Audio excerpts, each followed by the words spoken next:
ఎందుకు మీరు ఎప్పుడు వస్తారో మరి ఎన్నో బాధలు పడ్డానయ్యా నేను నిన్ను తలుచుకుంటానయ్యా.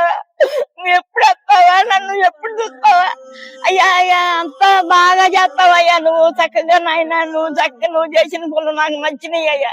నువ్వు వస్తావని నువ్వు ఎన్నాళ్ళ నుంచో నిన్ను కోరుకుంటున్నానయ్యా. నేను చూడాలి లోకేష్ గారు. అయ్యా అయ్యా నాకు నా ప్రాణం బాగోపోయినా నేను బయటికి పోలేకపోతున్నా. ఇవాళ వచ్చానయ్యా, నువ్వు వచ్చావని నేను ఇక్కడికి వచ్చానయ్యా. నిన్ను చూద్దామని వచ్చానయ్యా, నీ మాటలు చూద్దామని వచ్చానయ్యా.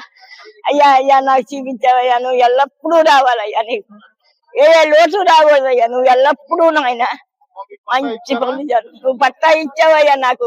ఎవరు ఇచ్చారయ్యా? ఎన్నాళ్ళ నుంచి ఇచ్చారయ్యా? ఎవరు లేదయ్యా. నువ్వు ఇవాళ పట్టా ఇచ్చావయ్యా. నీ వయసు తెచ్చింటదైనా మంచి పనులు చేస్తున్నావయ్యా. 10 నెలల నుంచి నువ్వు ఎంత మంచి పనులు, 10 నెలలు దారా మంచి పనులు చేసావు. నాకు ఎంతో సంతోషంగా ఉందయ్యా. అయ్యా అయ్యా నువ్వంటే నాకు ఎంతో సంతోషం ఉంది. నేను ఎప్పటి నుంచో నేను నెల నుంచి 2 నెలల నుంచి నువ్వు రావాలి మా అందరే చెబుతున్నా. ఆయన వస్తేనే బాగా చేస్తాడు. ఎవరు వచ్చినా లాభం లేదు. కొట్టుకోవడం తిట్టుకోవడాలు అయ్యే గాని ఒకరికి ఇచ్చి ఒకరికి ఆయన్ని ఈయన సంతోషంగా మంచి పనులు లోకేష్ గారు చేశాడమ్మా. సదాకాలం బాగుండాలి నాయన. అయ్యా అయ్యా నేను అందుకున్నానయ్యా. నువ్వు అన్ని ఇచ్చావయ్యా నాకు.